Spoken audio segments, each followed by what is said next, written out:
Thank you. And next, I'll introduce the team. So, Amy is our program director. She is not here with us today, so I will pass it to Bob. Hi, everyone. My name is Bob Harris, and I'm the program manager here with Hunger Free America's VISTA team. I'm also a multi-time former VISTA and VISTA leader, including here at HFA, along with a few other programs. So I actually served in the program for 5 total years as a VISTA and VISTA leader, and I'm very proud of my service, and I'm so glad to see so many other people interested in potentially entering service. So thank you all for your interest, and thank you all for being here today. And I will popcorn it over to my colleague, Robert. Thanks. Uh, I am another one of HFA's VISTA leaders. I'm going into my 4th year of service, and my role is to help the VISTAs as they go through their service year, um, meet all their AmeriCorps guidelines, and help them through professional development and the things that can come up through a service year. And otherwise, I'm in charge of putting together a training program and events that bring like the whole team together in a regular basis and things like that. Um, so I will pass it to Mandy. Hello and welcome. I'm Mandy. I am another VISTA leader with HFA. I have served 4 years as a VISTA and then 1 year as an HFA VISTA leader. So this is my 5th and final year. I am the community engagement VISTA leader, so kind of like the cruise director. I welcome everyone on board, try to get everyone engaged, and try to make sure that everyone feels welcomed here. So that's me. I will pass it back to Vanessa. Thank you, Mandy, and thank you, everyone.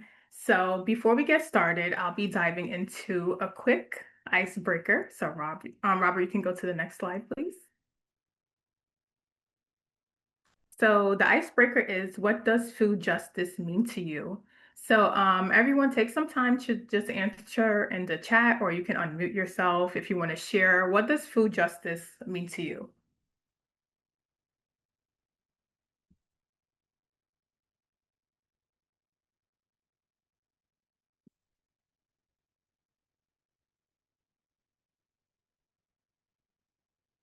Yeah, so if you want to go ahead and answer the icebreaker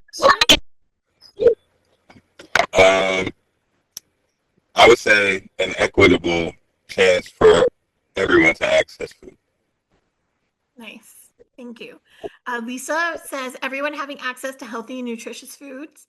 Bianca says everyone having equal access to food. Gracious says food justice, food for everyone. Some good answers in the chat. Yes, some great answers. Thank you, everyone, for participating. Ian says no child goes hungry. Bobby says having equal access to food.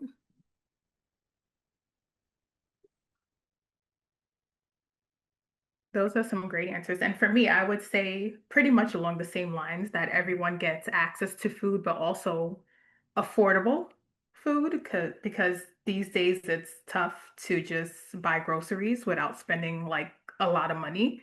So I think the cost of food, if something can change about that, which is what everyone would want, I think that would make a big difference in food justice as well.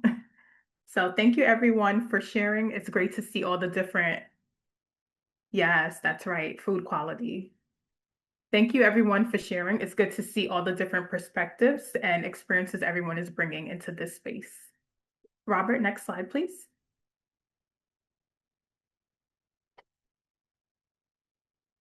Okay. So AmeriCorps VISTA, which stands for Volunteers in Service to America, is a national service program that was established in 1965. The program is focused on alleviating poverty by strengthening organizations that serve low-income communities.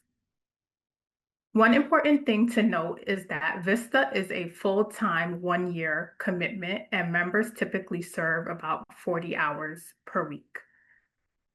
There is an exception of consistency and commitment throughout the service term, similar to a full-time role. Next slide, please.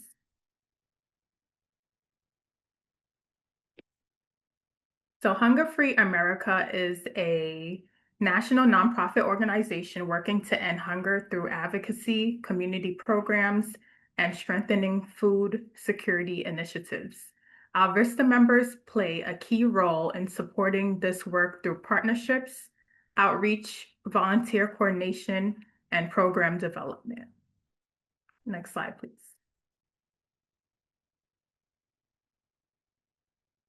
VISTA focuses on capacity building, which means you are helping the organization build systems and programs that create long-term impact.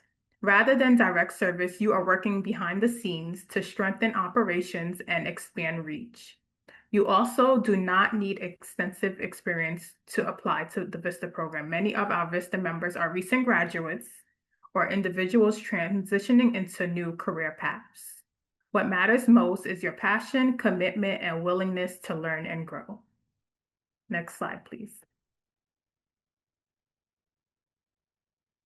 So what do VISTAs actually do?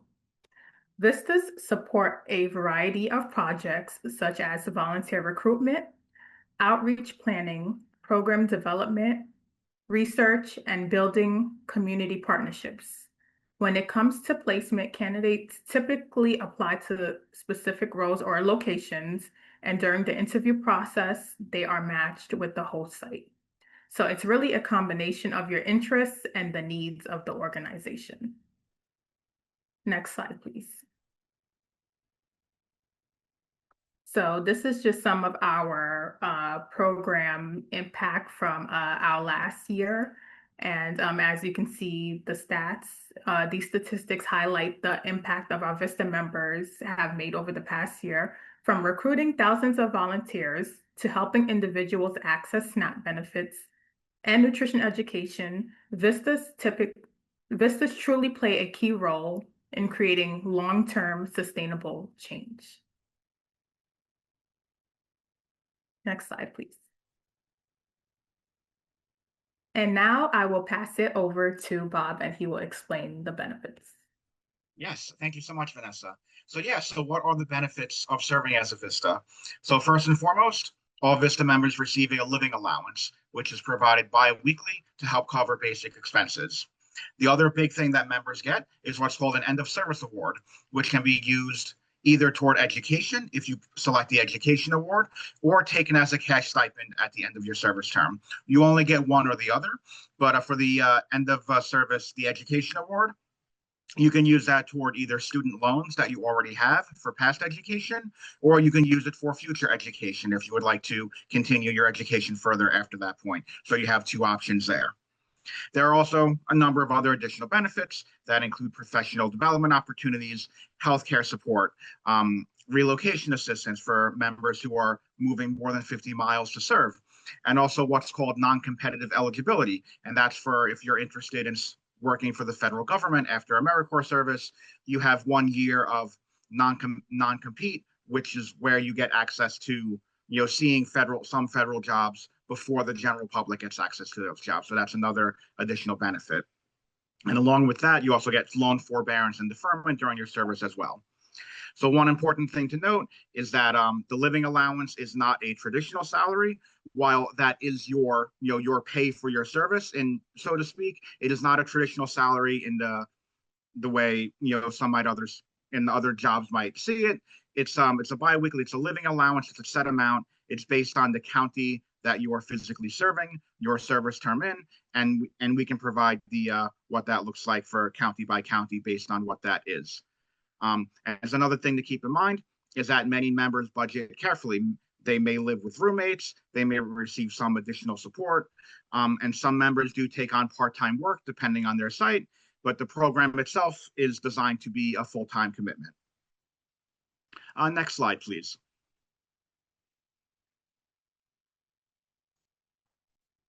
Okay, so let's talk a little bit about the VISTA member projects.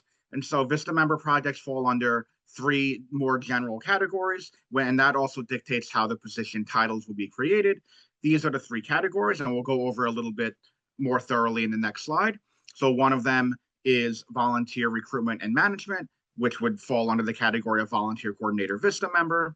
You can also have outreach and education, and there could also be capacity building and development, which would fall under the capacity building coordinator category. Next slide, please.